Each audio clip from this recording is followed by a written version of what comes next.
4. Unions.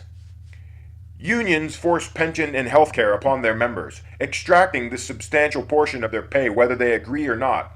This is not only a pool of money which gains the same powers as the bank, as any other pool of money, but it is also a guaranteed block of insured customers and political votes.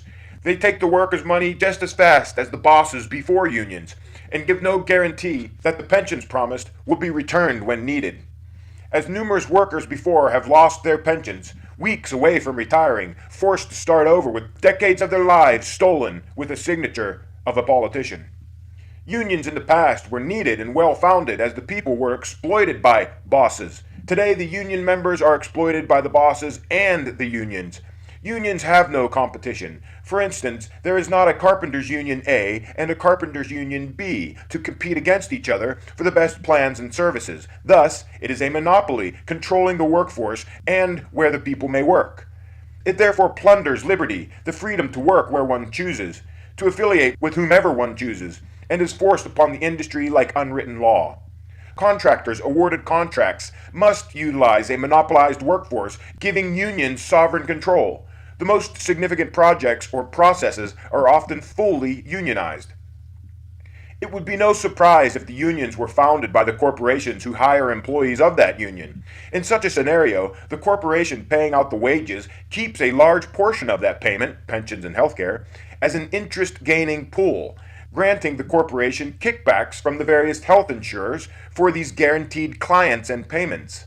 These health insurers also use this money, the health insurance payments, as a large pool. Each, the corporations and health insurers, most likely has subsidiary lending corporations which can practice usury and fractional reserve.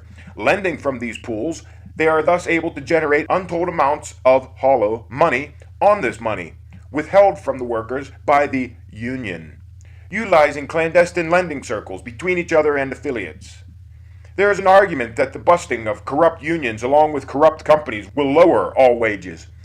With the knowledge of self-sufficiency, people will not need to work, thus will not go to work unless the pay is high.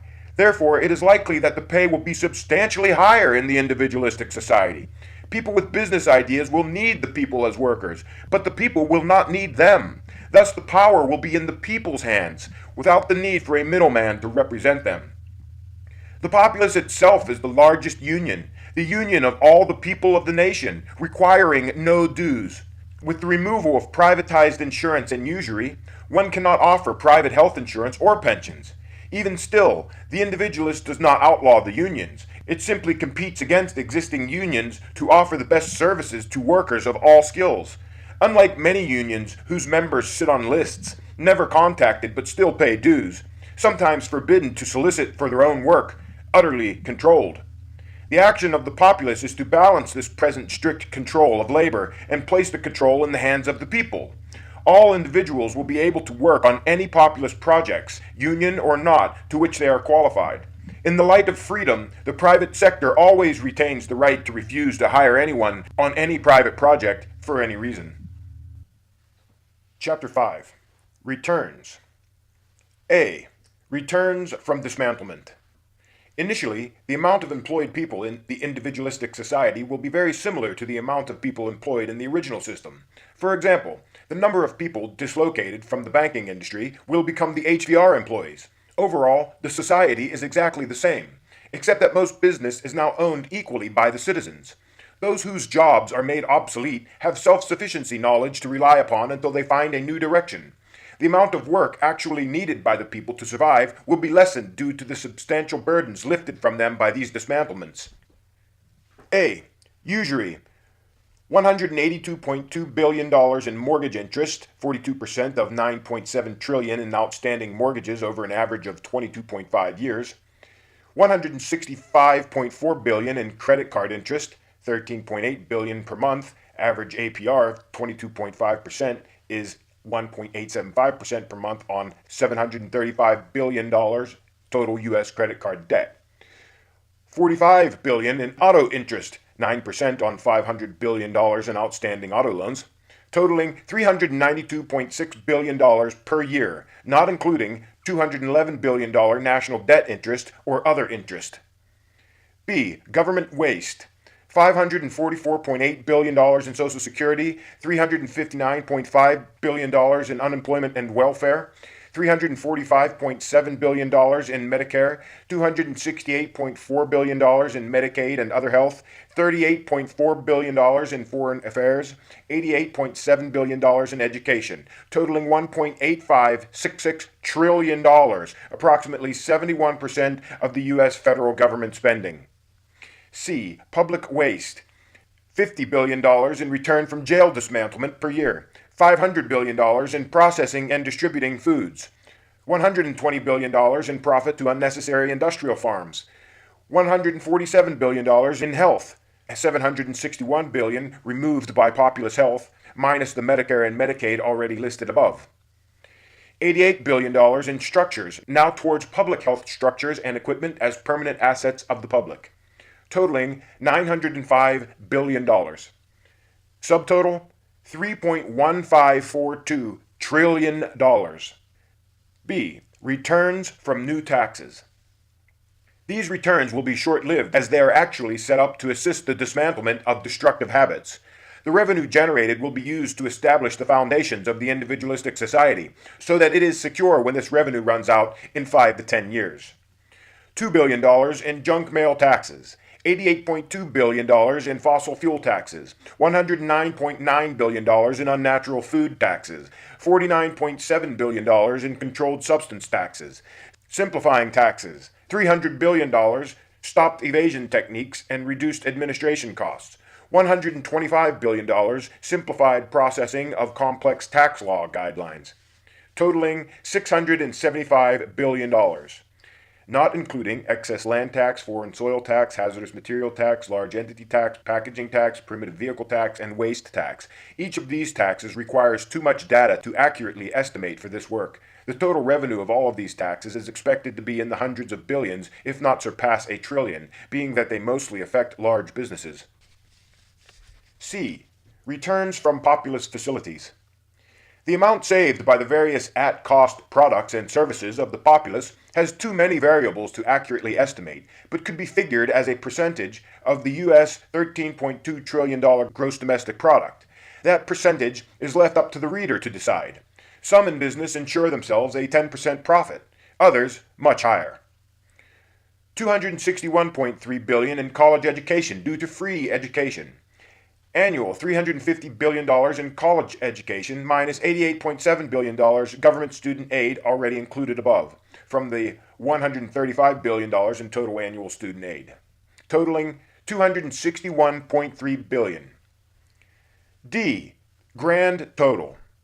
Grand total, $4.1 trillion burden removed from the people, not including the above-mentioned taxes and product savings, both possibly being around $1 trillion apiece. This is approximately $1,139 per month for every man, woman, and child in the United States, equivalent to the entire population, even infants and the disabled, working full-time at $7.12 per hour. Chapter 6. Summary of Part 2. It has been shown that strictly the people, wholly and fully, must compose the government.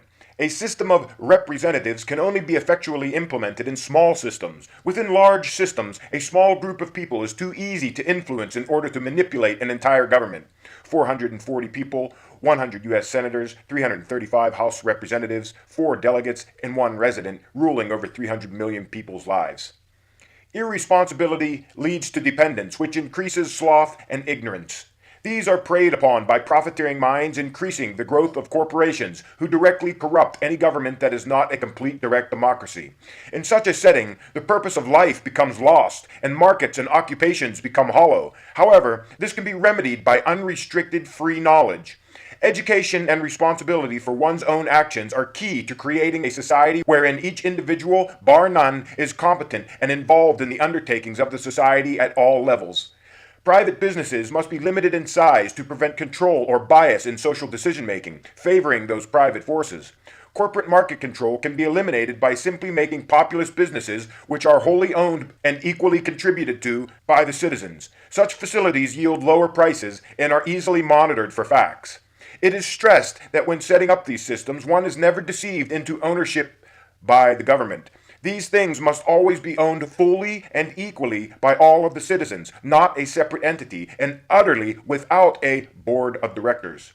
The people themselves, all of them, must be the responsible owners. The instant that one is lazy and allows a representative to take one's place, one has taken a step towards servitude and opened the door for future deceit. It has been shown that complexity is proportionate to corruption, and that simplicity should be maintained in all areas, especially law and government. The simplicity of these two should be made so that all of the people, even the children, clearly understand them. The people should practice the governing of themselves and none other, and encourage all to do the same. The great wastes and servitude of usury has been shown, along with the deceit of fractional reserve, repossessions, and various lending circles of banks and other large pools of public money allowed to be gathered by a private force, converting public power into private power. For this reason, the individualists disallow any private pool of money, keeping all of the power in the hands of the people, not a private interest and not a government separate from the people. An attempt has been made to reveal great evils in this world, suggesting that the United States and the rest of the world has already been conquered, whilst they slept, by the united corporations of the world.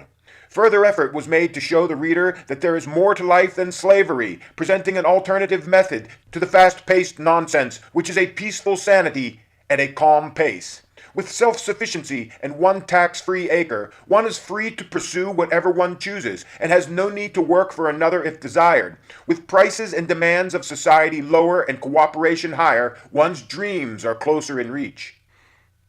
The people must band together and inform each other of all suspect practices while simultaneously sharing innovative ideas. Deception to hire solutions, to maintain the old systems for the profit of the few, has kept mankind burdened for too long. There will occur a massive shift in man's priorities. Goals will become more meaningful, and an important purpose to life will be realized. With practice, the world can move away from doing things for money, and instead do them for love and wisdom. Such peace is not to be mistaken for a pacifist society, easily conquered by avenging, prospecting, and aspiring corporations. Contrarily, the individualistic society is an entire standing army, each well-trained and supplied, each homestead a strategically placed and constructed fortified structure, independent of all others and self-sustaining. There will be no single significant target for an invading enemy. There are those readers now raising an eye, those who have benefited and been made comfortable by their dealings with the machine and its caretakers, regardless of the blood upon their hands, or their trampled brethren at their feet. Those who fear the dismantling of the machine which now sustains them. In their fear and lack of confidence in their abilities to sustain themselves, they remain adamantly loyal to their heinous provider, willing to use whatever labels to attach to opposing systems to demonize them and prevent public sway. It is for this very reason that this system is already christened with a new label, noble individualism. The ultimate goal is to have every citizen being either self-sufficient and or an employee of one of the four departments. 95% of the world's population will no longer possess only 10% of the world's wealth while performing 90% of the world's work. They have been rivaled against each other falsely for centuries only to impede their coming together under one unified banner. The gray flag of individualism. It has no color so as not to draw attention away from the colors of one's soul. It is not white, symbolizing surrender or claiming perfect purity. It is not black, as the corruption which it opposes. It has no symbols defining it, which would only serve to limit its infinite abilities. And it has one solid shade to symbolize the unity of all men, all races, all beliefs, all powers, to infinity, the unity of the Creator. Quote, "An ignorant people are easily betrayed, and a wicked people can never be ruled by the mild influence of their own laws." End quote. Arthur J. Stansbury.